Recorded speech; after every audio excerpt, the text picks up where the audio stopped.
কোরআন এবং হাদিস থেকে বা আকীদা গ্রহণের নীতিমালা। সোজা কথা, এটা আকীদা গ্রহণের নীতিমালা। আকীদা কিভাবে নিবেন, আকীদা গ্রহণের নীতিমালা, এটা অবশ্য আমরা আগমত আলোচনা করেছি, তো মনে করাই দিচ্ছি। এক নম্বরটা কি ছিল? আল ঈমানু ওয়াত তাযীম ওয়াত তাসলিম। তিনটা জিনিস দেখবেন, লিনুসুসিল ওয়াহিয়াইন। 2 নম্বর নীতিমালা হচ্ছে, 2 নম্বর নীতি হচ্ছে এটা, জামুন নুসুস ফিল বাবিল ওয়াহিদ।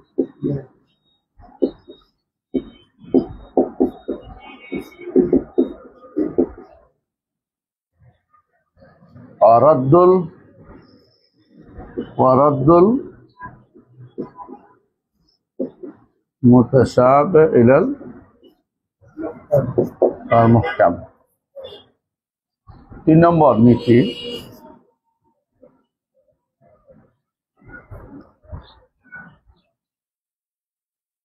আল ইস্তিদলাল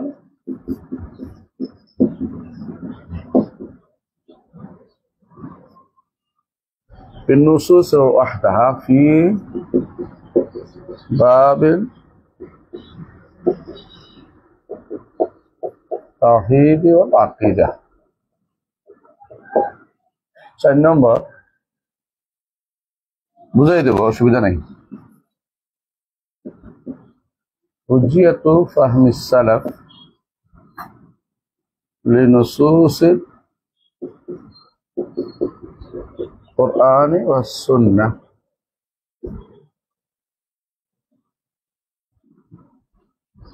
ফিল আকীদাতি ওয়াল আমাল। 5 নম্বর আল আমালু বিল-যাহির ওয়া দার আত-তা'ওয়িল।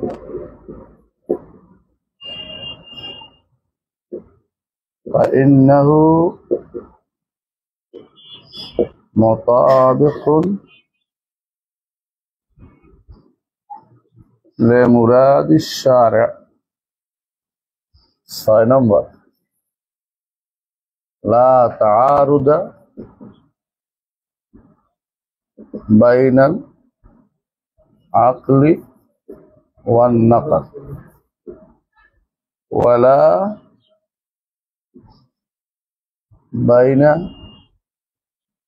نصوص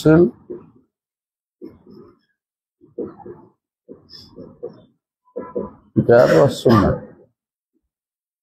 7 নম্বর لا نسخ في الأخبار. لا نسخ في الأخبار ولا في أصول الدين. 8 নম্বর رد التنازع إلى الكتاب والسنة. 9 নম্বর حجية السنة حجية أخبار الآحاد العقيدة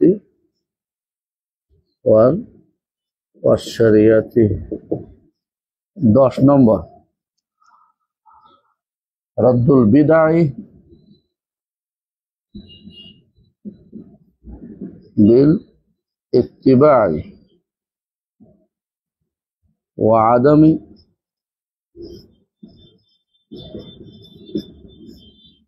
تقديم المقالات البدعية والمبتدعة. 10টা কায়দা বলছে, 10টা কায়দা, 10টা কায়দা। নোট করে রাখবেন। একটা কায়দা হচ্ছে বেদাতির জন্য গলার কাটা। এক একটা কায়দা এখানে যা লিখেছি হচ্ছে বেদাতিদের গলার কাটা।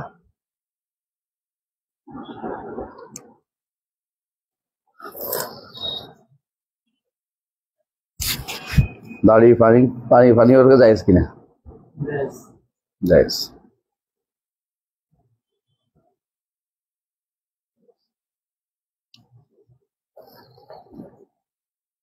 শেখ আমাদের শেখ বিন বাজ বলছে যে সমস্ত হাদিসে নিষেধ করা হয়েছে ওগুলো মানসুখ।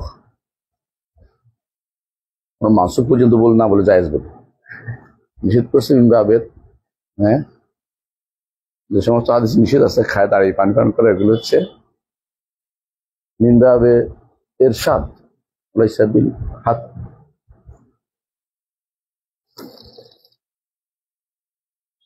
এই 10টা মন থাকবে, ব্যাখ্যা করে দেই। 1 নম্বর বুঝছেন, কালকে বুঝাইছি তাই না? 1 নম্বর তো বুঝছেন, সেটা কি? ইমান তাজিম তসলিম।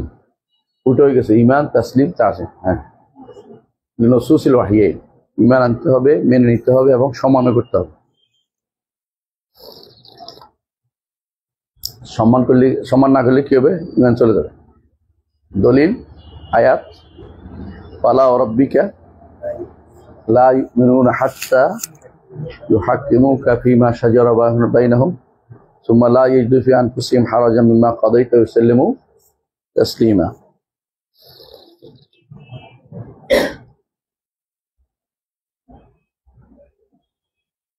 দুই নম্বর কায়দা হচ্ছে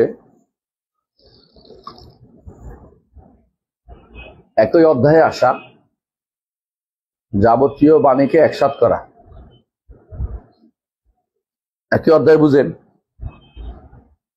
একই অধ্যায় বুঝেন।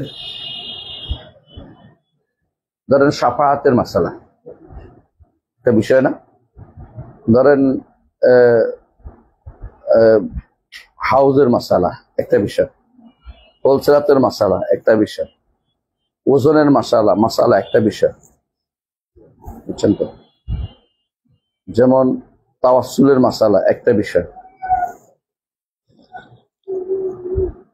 তাওহীদের মাসালা একটা বিষয়, ইমানের মাসালা একটা বিষয়, আরকানুল ইমানের মাসালা একটা বিষয়। বুঝলেন তো? মানে যে প্রত্যেকটা যে একটা সাবজেক্ট যখন ধরবেন, এই সাবজেক্টটাকে পুরোপুরি কমপ্লিট করবেন, কোরআন হাদিসের নসুসগুলো একসাথে করবেন, খণ্ডিত বক্তব্য দেওয়া যাবে না।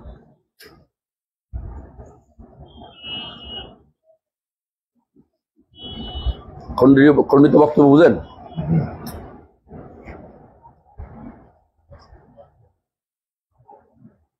কোরআনে কারিমে আল্লাহ তাআলা বলছেন, যেমন একটা উদাহরণ দিচ্ছি শাফাআতের মাসালা। কোরআনে কারিমে আল্লাহ তাআলা বলছেন যে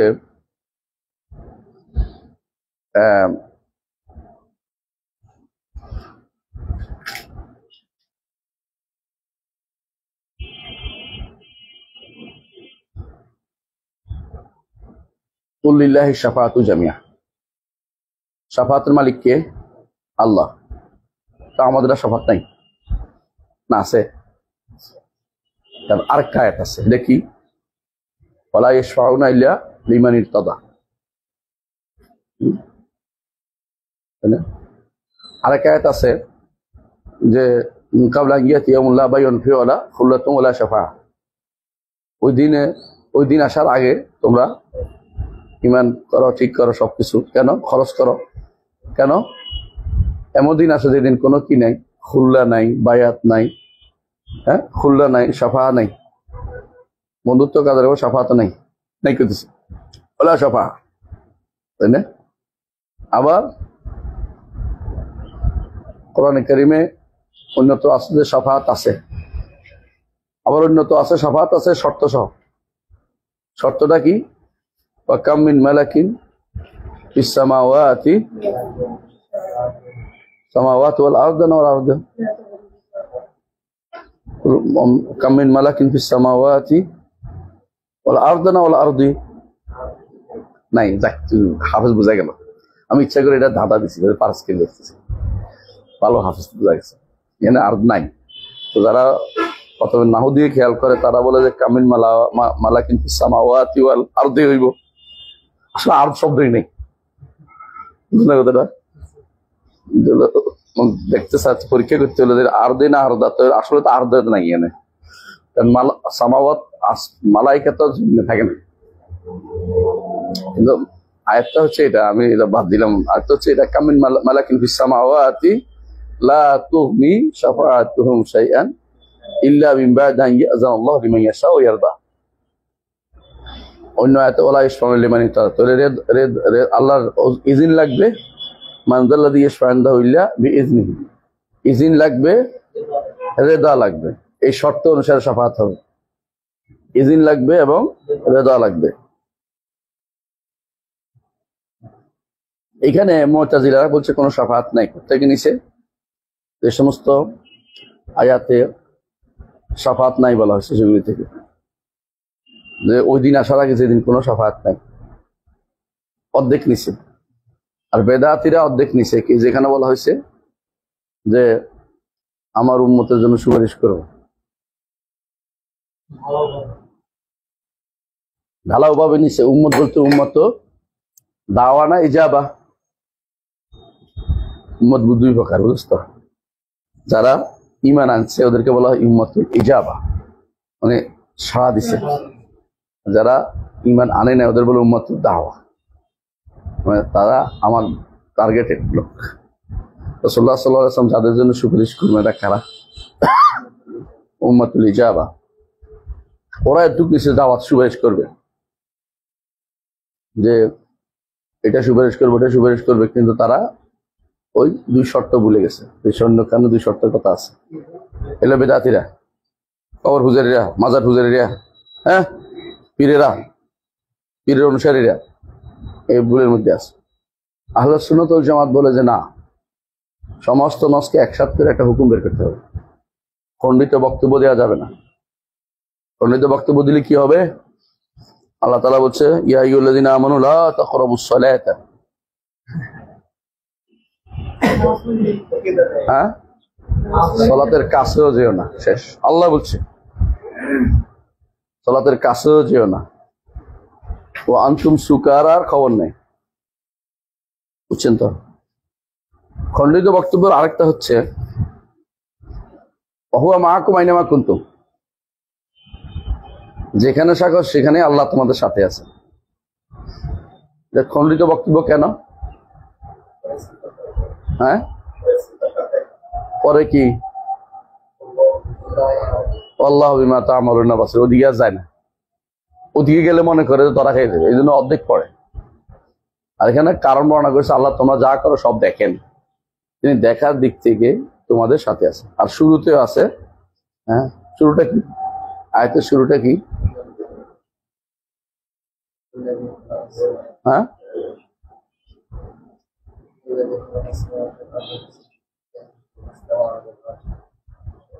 এটা না তো,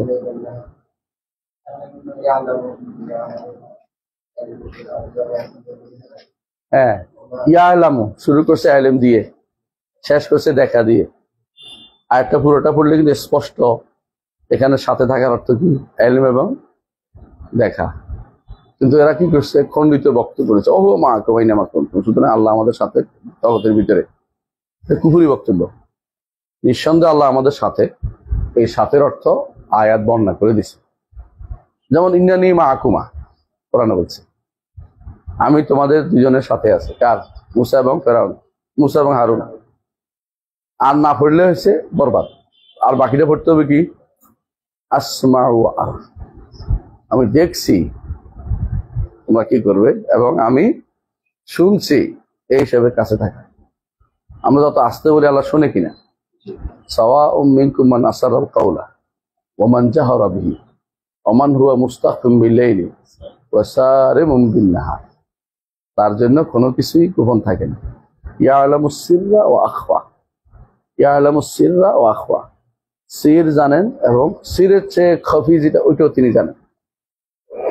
তাহলে যে কোনো সময় আকীদার মানুষের খণ্ডিত বক্তব্য নিয়ে সমস্যা তৈরি হয়। বুঝে আসছে? হাসরের মাঠে ওজন হবে না,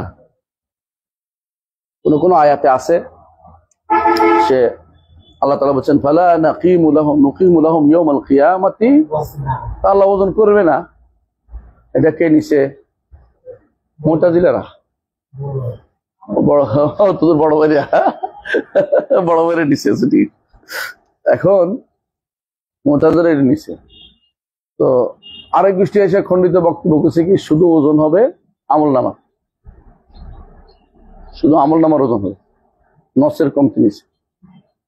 আহলুস সুন্নাত ওয়াল জামাতের নিকট ওজন হবে তিনটা, আমলের ওজন হবে, আমলনামার ওজন হবে এবং ব্যক্তির ওজন হবে, আমলকারীর ওজন হবে। এই তিনটা কেন পাইছি আমরা? তিনটা নসগুলি একত্র করার কারণে তিনটা আমরা পাইছি।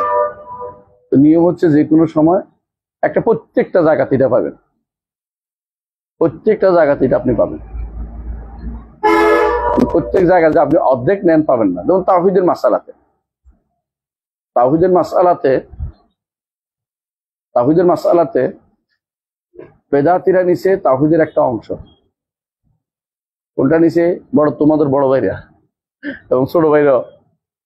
হ্যাঁ, ছোট মানে ছোট মুরব্বী আর কি। হ্যাঁ, ওনারা নিচ্ছে যে তাওহীদ হচ্ছে শুধু রুবুবিয়্যাহ এবং রুবুবিয়্যাহর নাম। তাওহীদ হচ্ছে শুধু রুবুবিয়্যাহর নাম, আল্লাহকে রব মানা। হ্যাঁ, আরেক গোষ্ঠী তাওহীদ হচ্ছে শুধুমাত্র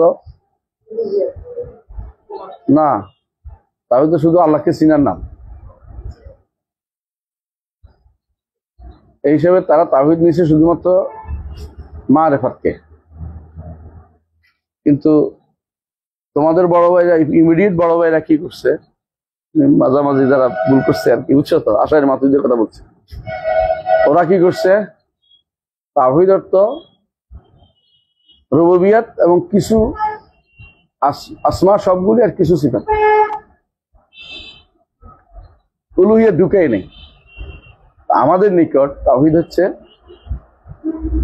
রুবুবিয়্যাত, আসমা সিফাত এবং উলুহিয়্যাত। কারণ আমরা খণ্ডিত বক্তব্য নেই না। কোরআনে কারীম এবং হাদিসে যেখানে যেখানে তাওহীদ যেটা বলা হয়েছে আমরা সবটা উল্লেখ করি। আমরা মনে করি যে তাওহীদ একক কোনো জিনিস না, ব্যাপক জিনিসের নাম। ঠিক ইমানের মাসালাতেও তাই। ইমানের মাসালাতে এক একদিন এক একদিন নিয়ে গেছে। কেউ বলছে শুধু চিনার নাম, কেউ বলছে শুধু বিশ্বাসের নাম, কেউ বলছে শুধু মুখের কথা, মুখের বলার নাম। হ্যাঁ, আর কেউ বলছে আমল বাদ দিলে ইমান চলে যায়, একবারে চলে যায়। সব আমল বাদ দিলে চলে যাবে, কবিরা গুনাহ করলে কাফের হয়ে যায়। আমরা এর মাঝখানে আছি, আমরা বলছি না। কোরআন এবং সুন্নাহর নুসুস একত্র করলে যেটা বোঝা যায় সেটা হচ্ছে আল ইমানু কাউলুন ওয়া আমাল, কাউলুন ওয়া আমাল। আমরা এটা কয়টা? পাঁচটা বলছিলাম না? পাঁচটি জিনিস, কাউলুন ওয়া আমাল এবং ইয়াজিদু ওয়া ইয়ানকুস। এর মধ্যে একজন বলছে বাড়ে না, একজন বলছে বাড়ে তবে কমে না, আরেকজন বলছে বাড়ে কমে কিছুই করে না। আমরা বলি বাড়েও কমেও, তবে কমতে কমতে একসময় নাইও হয়, আর বাড়তে বাড়তে একসময় মহসিনও হয়। মহসিনের পর্যায়ে চলে যায়, মুমিন থেকে উপরে দিকে উঠে যায়, এটা আমরা বলি। কারণ আমরা একসাথে সমস্ত নুসুসকে একসাথে, এজন্য সমস্ত নুসুসকে কোরআন এবং সুন্নাহ বিষয় ভিত্তিক। এই নয় যে আপনি সব কোরআন শরীফ মুখস্থ করে বসতে বলতেছি এক জায়গায়, এটা নয়। যেই জায়গার নস ওই জায়গাতে একসাথে করতে হবে না। 2 নম্বর কায়দা বুঝে আসছে? বুঝে আসছে 2 নম্বর কায়দা নীতিটা? দেখি ভুল না শুদ্ধ? আমাদের কায়দাগুলি আপনি বুঝতে পারবেন যে এটা হচ্ছে প্রত্যেকটা দরকার। কেন? এই কায়দাগুলির কারণে আপনি জীবনে বুঝতে পড়ে যাবেন। অর্ধেক নেয় না কথা, অর্ধেক নেই। আমরা সবসময় বলে থাকি, ইবনে তাইমিয়া রাহমাতুল্লাহ একটা কথা বলতেন যে বেদাতীরা কখনো তাদের বেদাতের উপরে বিশুদ্ধ দলিল দিতে পারবে না। আর যদি বিশুদ্ধ দলিল দেয়, সেই বিশুদ্ধ দলিলের মধ্যে তাদের কথার খণ্ডন থাকবে। কথা বুঝছেন? কি বলছে তিনি বলেন তো?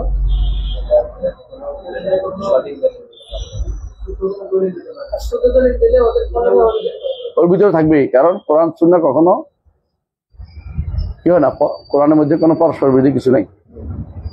আকীদা পরস্পর বিরোধী হইতে পারে না, আকীদার ইখতিলাফি মাসালা নাই। আকিদা কোনো একতলাফি মাসালা নাই, বুঝে না? আবু হানিফা, মালিক, শাফি, আহমদ ইবনে সাইদ মত আছে, এরকম নাই। আকিদা একটাই, কাউল ওয়াহিদ। আসতেছে তাহলে কয় নম্বর গেল? 2 নম্বর নেই, 3 নম্বর পড়েন। ওয়াহদাহা, এটা হচ্ছে তাওহীদ এবং আকীদার মাসালাতে শুধু নস দিয়ে দলিল দিতে হবে, শুধু নসের বাইরে যাওয়া যাবে না, এবং যথেষ্ট,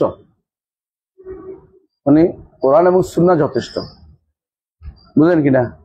মানে আপনি যদি কোনো বলেন যে কোরআন ও সুন্নাহর বাইরে আমার তো বুঝে আসতেছে না, তাহলে আপনি বুঝবেন না কিয়ামত পর্যন্ত। আর কারণ রাসূলুল্লাহ সাল্লাল্লাহু আলাইহি ওয়াসাল্লাম যে সমস্ত এই কওমের মধ্যে আসছে, ওই কওমের মধ্যে কোনো জ্ঞান ছিল না। রাসূল তাদেরকে কি দিয়ে জ্ঞান দিয়েছেন?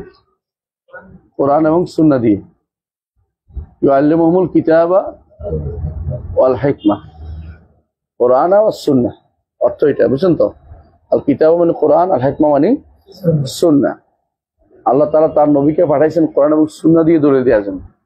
সুতরাং আকীদার মাসআলাতে, তাওহীদের মাসআলাতে কোরআন এবং সুন্নাহর বাইরে যাওয়ার কোনো সুযোগ নেই, কোনো সুযোগ নেই।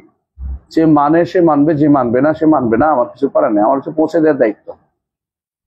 আপনি তাকে তার বিবেকের ভিতরে ধরানোর জন্য যত যুক্তি দিবেন, সে তত পাল্টা যুক্তি নিয়ে আসবে। আপনি যত যুক্তি দিবেন তত পাল্টা যুক্তি নিয়ে আসবে। এই জন্য এই সমস্ত প্যারাডক্সিক কোনো কাজ হইব না। আপনি তাকে দাওয়াত দিবেন, নিলে নিলেও, না নিলে নাই, দাওয়াতটা পৌঁছে দেন।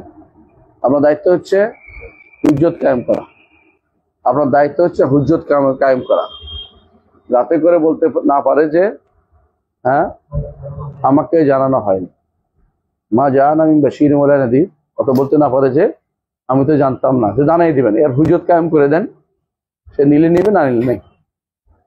তবে হুজ্জত কায়েম করতে যাইয়া চিৎকার করে কায়েম করেন না, সুন্দর করে।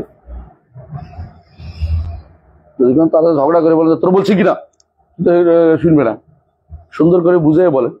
বুঝাই বলতে গিয়ে প্যারাডক্সিক আইনেন না, কি করবেন? কোরআন এবং সুন্নাহ দিয়ে বুঝাবেন। আল্লাহ এটা বলছে, রাসূল এটা বলছে। কারণ সে যদি কোনো কাফেরও হয়, শুনলে আসলে তার জন্য ডক্সিক আনতে জরুরি না। এটা আমাদের একটা ভুল ধারণা। আমরা মনে করি ইমানদাররা শুধু কোরআন হাদিস দিয়ে বলবো, আর কাফেররা আমরা কি দিয়ে বলবো? যুক্তি দিয়ে বলবো। না, আমার নবী মুহাম্মদ রাসূলুল্লাহ সাল্লাল্লাহু আলাইহি ওয়াসাল্লাম জীবনে কাফেরদের দাওয়াত দিছে, তো নাকি ডক্সিক দিছে? না, তিনি বলছেন লা ইলাহা ইল্লাল্লাহ বলো, লা ইলাহা ইল্লাল্লাহ বলো। কোরআন আয়াতে দলিল দিচ্ছেন, কোরআন আয়াতে দলিল আছে কিনা? আছে। কি বলছেন? আইয়ুহান নাস দরবা মাসালুন ফাসতামিউ লাহ, হে মানুষেরা, দরিবা মাসালুন উদাহরণ দেয়া হচ্ছে, ফাসতামিউ লাহ কান লাগিয়ে শোনো। ইন্নাল্লাযিনা তাদউনা মিন দুনিল্লাহি লা ইয়াখলুকু যুবাবান ওয়া লাউ ইসতামাউ লাহ, তোমরা যাদেরকে ডাকো তারা একটা মাছিও সৃষ্টি করতে পারে না। তোমাদের দরগা দুর্গা কিছুই করতে পারে না, এটাও পারে না, এটাও পারে না, মাছিও সৃষ্টি করতে পারে। ওয়া ইন ইয়াসলুবহুম যুবাবু শাইআন লা ইস্তানকাযু মিন, মাছি যদি এদের থেকে কিছু নিয়ে চলে যায়, তাই সেটা উদ্ধার করার ক্ষমতা রাখে না। দাউফাত তালিবু ওয়াল মাতলুব, হ্যাঁ, দাউফাত তালিবু ওয়াল মাতলুব। এটার উপরে একটা রিসালা ইলমি হচ্ছে 2 খণ্ডের বড়, যে আল্লাহ তাআলা তাওহীদের উপরে কোরআনে আল্লাহ তাআলা যে সমস্ত উদাহরণ পেশ করেছে এগুলির ব্যাখ্যা, 2 খণ্ডের বড় বই হয়েছে। আপনি এতগুলি একটা না একটা উসলুব দিয়ে আলোচনা করবেন। যেমন আল্লাহ তাআলা বলছেন, দারাবাল্লাহু মাসালান আবদান মামলুকান, আব্দে মামলুকের উদাহরণ দিয়েছেন।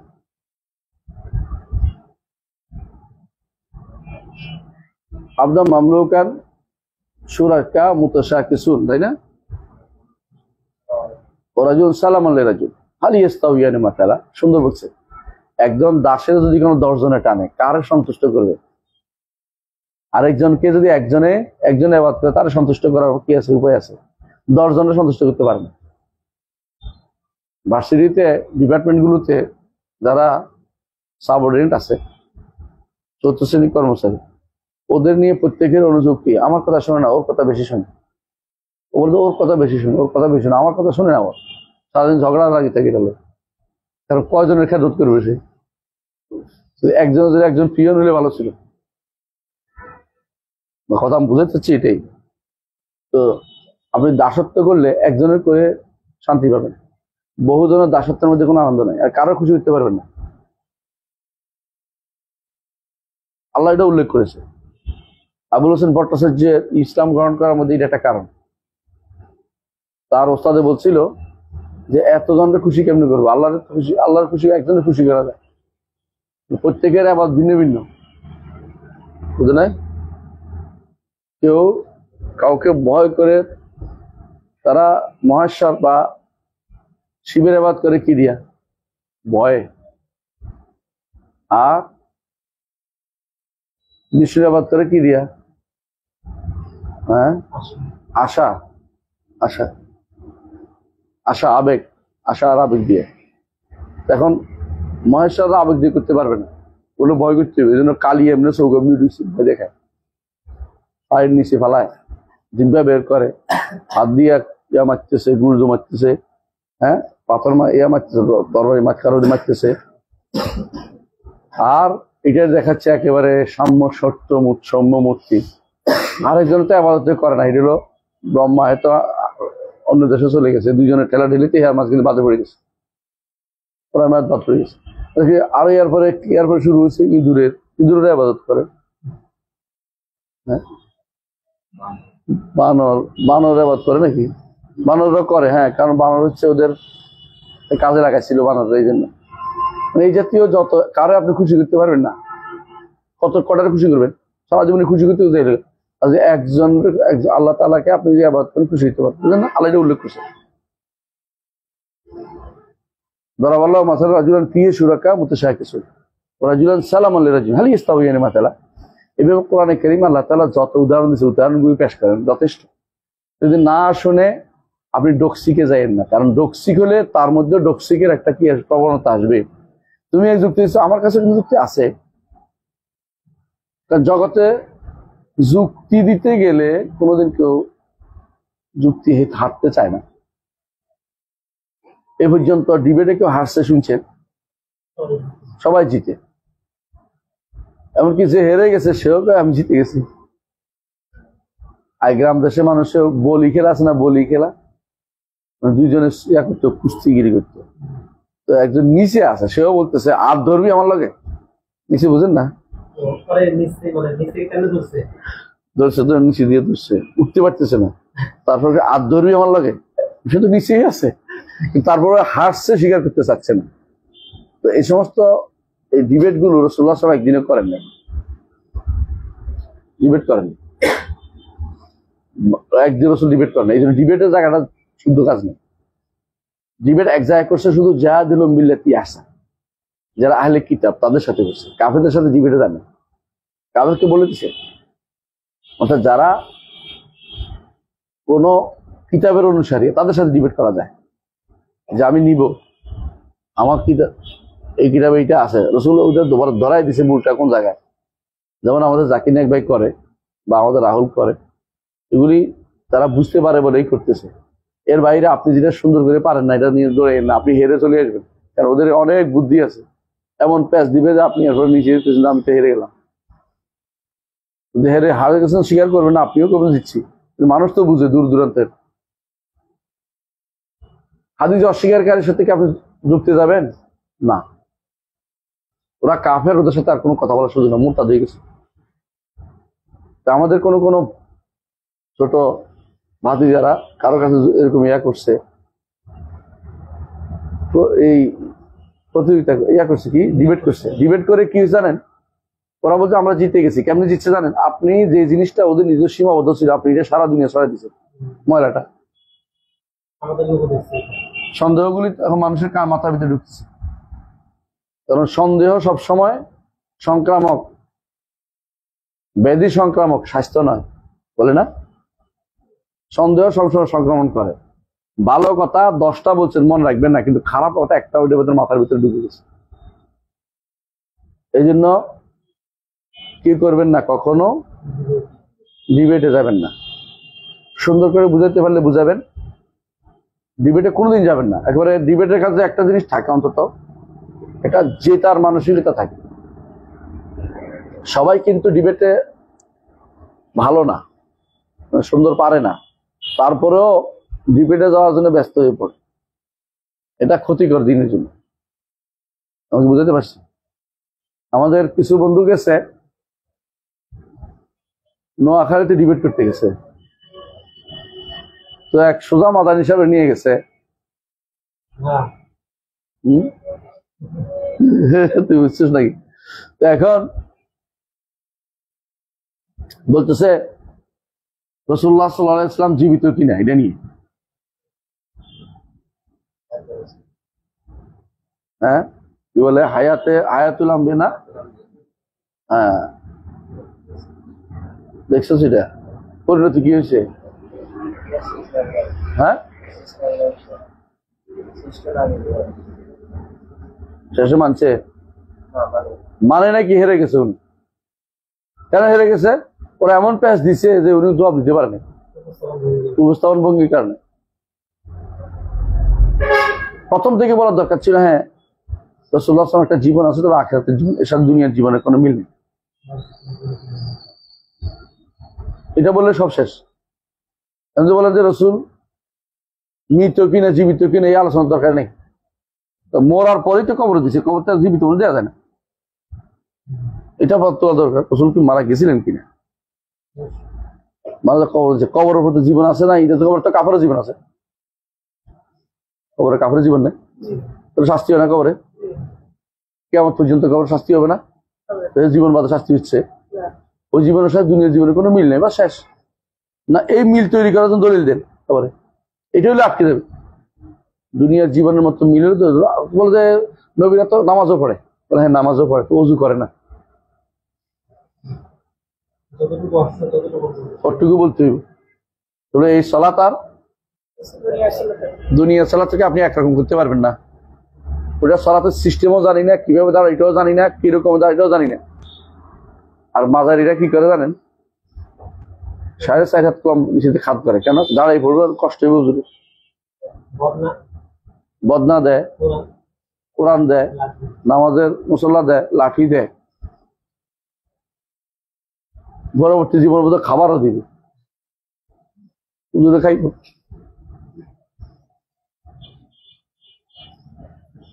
পাকাও করে ফেলে। হানাফি মাযহাবের কিতাবে স্পষ্ট বর্ণনা করা হয়েছে কবর পাকা করা যাবে না, দেখার কিতাবে হাদিস তো আছেই। তারপরে এরাই বেদাতি লিপ্ত।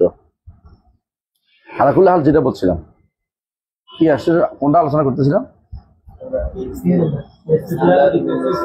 কোরআন এবং সুন্নাহ যথেষ্ট আকীদার জন্য, কোরআন এবং সুন্নাহ যথেষ্ট। তাওহীদের জন্য কোরআন এবং সুন্নাহ যথেষ্ট। আপনি যদি কোনো আকীদার নাসাফি এখানে আসতে মনে হয়, তাই না?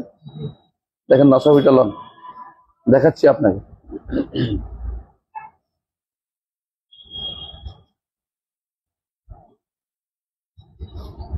আকীদা নাসাফিয়ার মধ্যে আপনি পড়বেন, আপনাকে দেখছি বাহরুল কালাম, নাসাফিয়া না তো, এটা আকীদা নাসাফিয়া আরেকটা আছে।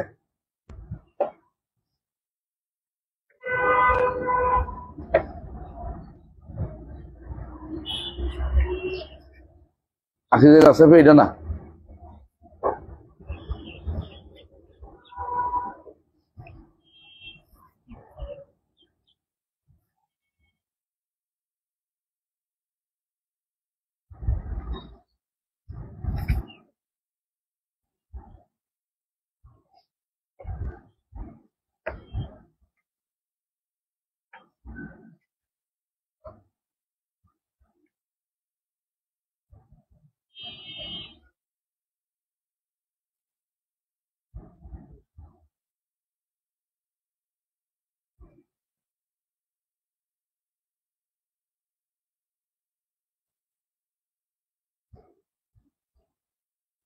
এটা না, রাখেন। আকীদা নাসাফি আরেকটা, এই নিয়ে আরেকজন আছে, এটা আবুল বারাকাত আর নাসাফি, আবুল মুঈন আর নাসাফি, এটা এক না। আকীদা নাসাফি আপনি পড়বেন যে তারা আকীদাকে বিভাগ করছে। একটা নাম দিছে সামাইয়াত, একটা নাম হচ্ছে আকলিয়াত। আকলিয়াত হচ্ছে কবর যাওয়ার আগ পর্যন্ত। কবরের পরে জীবন থেকে সামরিয়াত শুরু হয়েছে। না, এটা নয়, মানে শোনা কোরআন শ্রুতি আর কি, কোরআন সুন্নাহ দিয়ে দলিল দিছে। এটা মরার পর থেকে শুরু হবে, সব আকল। নাম দিচ্ছে আকলিয়াত ও সামরিয়াত, দুইবার করছে, আকলিয়াত ও সামরিয়াত। আপনি দেখবেন আকীদা নসিহত পড়ে দেখবেন, একটা আয়াত না একটা হাদিস নেই, বলছে এখানে আয়াত হাদিসের কোনো কাম নেই। নাউযুবিল্লাহ।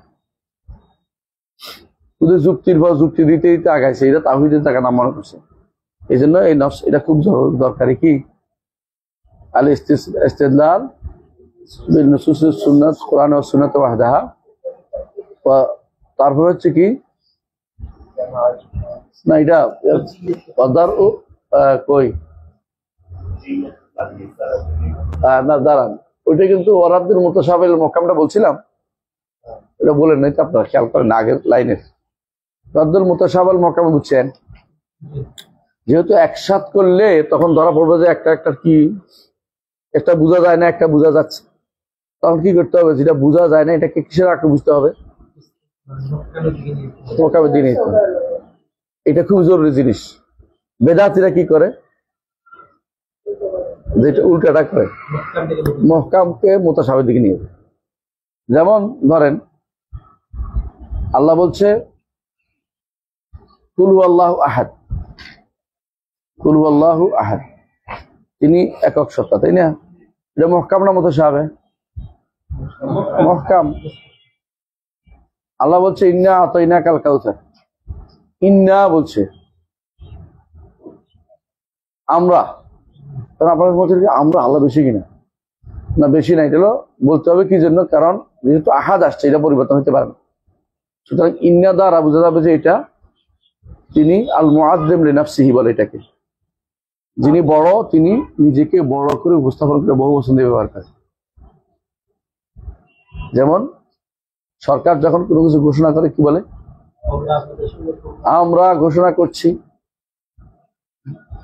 ইউনূস সাহেব যদি কিছু বলে কি বলে, আমরা ঘোষণা করছি, যে কথা দিচ্ছি, আমরা ঘোষণা দিচ্ছি, কথা দিচ্ছি যে আগামী ফেব্রুয়ারি মাসে আপনাদেরকে ক্ষমতা উঠিয়ে দিব, হ্যাঁ, একবার গাছে উঠে দিব। আমরা ঘোষণা করতেছি, এটা একটা বলতে পারতো আমি ইউনূস সাহেব বলতেছি, এটা বলে না, কারণ তার একটা পাওয়ার আছে। যিনি পাওয়ারফুল তিনি এককবার শব্দ ব্যবহার করেন, মাঝে মধ্যে করেন যেটা তাওহীদের যায়, কিন্তু বেশিরভাগ যায় তিনি কি ঘোষণা যখন আসে কোনো কিছু দিতে হয়, কোনো কিছু পরিবর্তন করতে, তখন তিনি শব্দটা ব্যবহার করেন। এটা হচ্ছে ভাষার রীতি, যে কোনো ভাষার রীতি, যে কোনো ভাষার রীতি। এটা না বলে মুআজ্জিম নফসি, সব ভাষাতে এটা আছে। এটাকে অস্বীকার করেছে, একমাত্র অস্বীকার করেছে বাংলা ভাষার লোকরা। আপনি কোরআনে কারীমের অনুবাদ দেখেন, ইন্না আতাইনাকাল কাউসার অনুবাদ করছে নিশ্চয় আমি, আল্লাহ বলছে আমরা, হে আমি, কথা বুঝছেন? আল্লাহ বলছে আমরা, সে বলে কি আমি। তো ইন্নার ইন্নি যদি এক হইতো তাহলে ইন্না আল্লাহ কেন বললেন, কারণ কি? এটা বিকৃতি, এই বিকৃতি জায়েজ নেই। অনুবাদগুলি সবগুলি এই কাম করছে। আল্লাহ তাআলা যেখানে বহু বচন বলবে সে বহু বচন অনুবাদ করবে, যেখানে এক বচন এক বচন অনুবাদ করবে। এটা ব্যাখ্যা আলেমরা দিবে। আপনি যদি মনে করেন যে এটা বললে তো ভুল হয়ে যাবে, মানুষ ভুল বুঝবে, সুতরাং আমি বদলাই ফেলি, এটা জায়েজ নেই। কোরআন তো অনুবাদ আপনি ভুল করতে পারেন, আপনি টিকা দেন, বুঝাই দেন। আপনি একবার পরিবর্তন করে আরো পরিবর্তন হবে, তাহলে এরপরে আর কোনোদিনই ইন্না আনা যায় না। এবার কেউ আর অনুবাদটা শুদ্ধ করবে না, বুঝছে? সুবহানাল্লাহ। আমি যখন শুদ্ধ অনুবাদ করলাম, তো তথাকথিত কিছু ইসলাম কায়েমকারী ভাইরা এর বিরুদ্ধে খেপে গেল, যে উনি তো আল্লাহরে বহু বচন বানিয়ে ফেলছে। আল্লাহ তো, ওনার কাছে আল্লাহ তো অনেক বেশি। সুবহানাল্লাহ। আল্লাহ যদি নিজে বলে থাকে আমি কি করবো?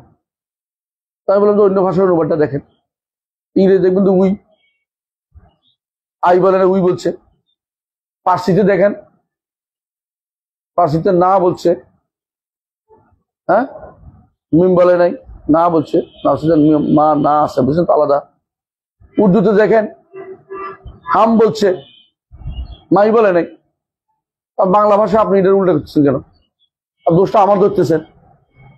আরবরা এটা বলে রামাতনি বিদায়হা ওয়ান সাল্লাত, রামাতনি বিদায়হা ওয়ান সাল্লাত, বুঝেননি?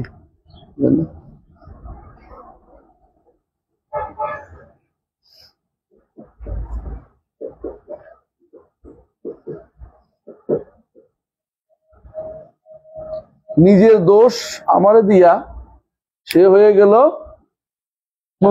সাধু হইয়া, সে হয়ে গেল সাধু হইয়া, সে হইল সাধু। এখন এটা হচ্ছে অবস্থা। এটা আরবরা বলে রামাতনি বিদায়হা ওয়ান সাল্লাত, দোষটা আমার দিচ্ছে, অথচ সে দোষটা তার। সে এমন ভাবে সটকে পড়ছে যে তার কোন দোষ নেই, সারা জীবন ভুল করে গেছে, ওনার অনুবাদ এভাবে করে গেছে, বুঝে আসছে ভুল করছে। শুদ্ধ কেন করলাম? দোষটা আমার। জগতের বুকে যারাই পরিবর্তন চায় তারা দোষটা হয়, নিতে হয়। ফেরাউন কি বলছে? জারুনি আক্তুল মুসা ওয়ালিয়াদুর রাব্বা ইন্নী আখাফু আন ইউবাদদিলা দীনাকুম আও আন ইউযহিরা ফিল আরদি ফাসাদ। ছেড়ে দাও আমাকে, আক্তুল মুসা, মুসারে কি করব? ইন্নী আখাফু আন ইউবাদদিলা দীনাকুম, আমি আশঙ্কা করছি যে তোমার দিন বদলাই ফেলবে, মানে তোমাদের দিন, ফেরাউনের আবার দিন। আও আন ইউযহিরা ফিল আরদি ফাসাদ, জমিনের বুকে ফিতনা ফাসাদে ভর্তি করে দিবে। আর হে হচ্ছে আলিয়া মিনাল মুফসিদিন, আল্লাহ বলছে ইন্নাহু কানা আলিয়া মিনাল মুফসিদিন, যত ফাসাদকারী আছে এর মধ্যে বড় ফাসাদকারী হলো ফেরাউন। আর হে বলতেছে আরেকজন দেখি মুসা ফিতনা লাগাবে, বুঝলেন না? হ্যাঁ, এখনকার মানুষ যদি কেউ এখন লালনের বিরুদ্ধে কয় ফিতনা লাগাবে, লালন তো নিজেই কাফের, ফিতনার কিসে আছে? হ্যাঁ, গণতন্ত্র, সমাজতন্ত্র, এটা কি সেকুলার তন্ত্র, এটা কি ন্যাশনালিজম, এগুলি সবই হচ্ছে ফিতনা। এগুলির বিরুদ্ধে বললে হচ্ছে ফিতনা হয়ে গেছে। রামাতনি বিদায়হা ওয়ান সাল্লাত, বুঝলেন তো? আলা কুল্লি হাল, নিয়ম হচ্ছে একসাথ করার পরে যখন যদি মনে হয় যে এটা তো বুঝতেছি না, যেটা বুঝতেছে না এটা কি আলাকে বুঝতে হবে, স্পষ্ট যেখানে সেখানে নিয়ে যেতে হবে। কারণ আল্লাহ তাআলা কোরআনকে এভাবে নাযিল করেছেন, ওয়াল্লাযী আনজালা আলাইকাল কিতাব মিনহু আয়াতুন মুহকামাতুন হুন্না উম্মুল কিতাব, কিতাবের মূল হচ্ছে এগুলি মুহকামাত, ওয়া উখারু মুতাশাবিহাত, বাকিগুলি কি মুতাশাবিহ। ওয়া আম্মাল্লাযীনা ফী কুলুবিহিম যায়গুন, যাদের অন্তরে বক্রতা আছে, যাদের অন্তরে বক্রতা আছে, ফায়াত্তাবিউনা মা তাশাবাহা মিনহু, তারা শুধু কেবল মুতাশাবিহ পিছনে দৌড়ায়। শাইখুল ইসলাম মুহাম্মদ বিন আব্দুল ওয়াহাব রাহমাতুল্লাহ একটা কিতাব আছে, আপনার প্রশ্ন কিনা জানি না, কিতাবটার নাম হচ্ছে কাশফুস শুবহাত। পড়ছেন? কাশফুস শুবহাতের তিনি একটা জবাব দিচ্ছে মুজমাল। মুজমাল জবাবটা কি কেউ বলতে পারবেন? সংক্ষিপ্ত একটা জবাব দিছে, তার বিস্তারিত দিছে। সংক্ষিপ্ত জবাবটা কি? সংক্ষিপ্ত জবাবটা সবসময় মুখস্থ রাখবেন, বিস্তারিত জবাব কম দিবেন, সংক্ষিপ্ত জবাব দিবেন। সংক্ষিপ্ত জবাবটা তিনি বলছেন এটা মনে রাখবেন। এটা কি বলছে? তুমি যে সন্দেহগুলি নিয়ে আসছো, আমি এর জবাব একটা কথাই বলবো, আল্লাহ তাআলা কোরআনকে হেদায়েতের জন্য নাযিল করেছে, একটার বিরুদ্ধে একটা লাগিয়ে দেওয়ার জন্য নাযিল করেন নাই, এবং পরস্পর বিরোধী ধাঁধাও দেন নাই। আল্লাহ বলছেন তিনি আল্লাহ তাআলা যেহেতু বলছে যে কোরআন হক এবং হেদায়েতের জন্য,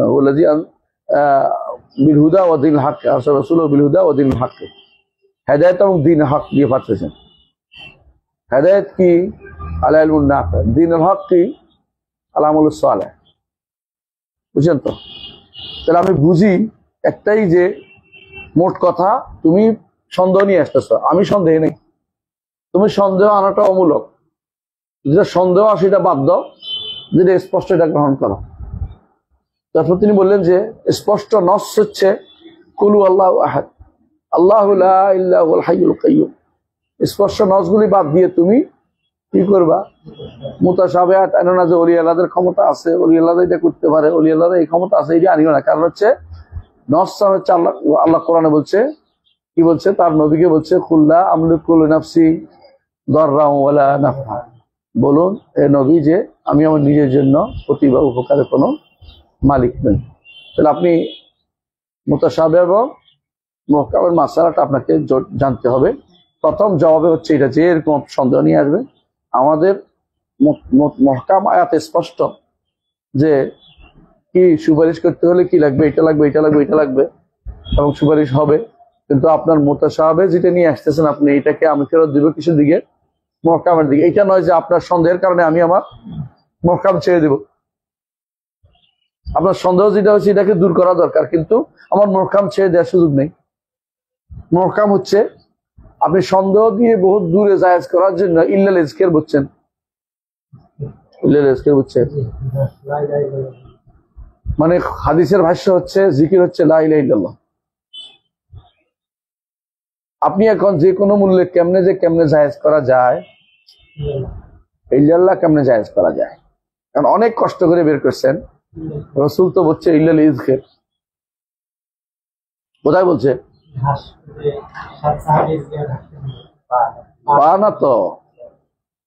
পানা তো এটা মক্কাতে যখন ঘাস কাটা যাবে না বলছেন, হ্যাঁ হারামের ঘাস কাটা যাবে না যখন বলছে, তখন আব্বাস হাজম বললেন যে ইয়া রাসূলুল্লাহ ইজকির, মানে ইজকির কাটতে হয়, কারণ ইজকির না খাইলে আমরা কবরের উপরে দিতে পারি না। দুবার ঘাস আর কি, দুর্বা ঘাস, সেটা শক্ত হয়ে মাটি আটকে রাখে। রাসূল বললেন ইল্লাল ইজকির, ঠিক আছে ইল্লাল ইজকির। তো এরা অনেকে বলে যে তোর তো বাদ দেওয়া যায় না, বাদ দেওয়া যায়। রাসূলের যুগ তো তার শেষ যুগ, যা কোন সাহাবীর মুখ দিয়ে বলাইছে রাসূল মেনে নিছে, এটা তো সুন্নাহ হয়ে গেছে।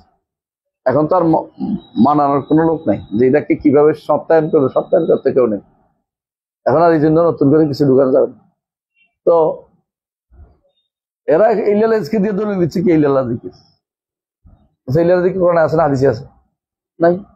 কোরআন জিকির গুলো স্পষ্ট কি আছে? সুবহানাল্লাহ, আলহামদুলিল্লাহ, লা ইলাহা ইল্লাল্লাহ, হাওলা ওয়ালা কুওয়াতা ইল্লা বিল্লাহ আছে না?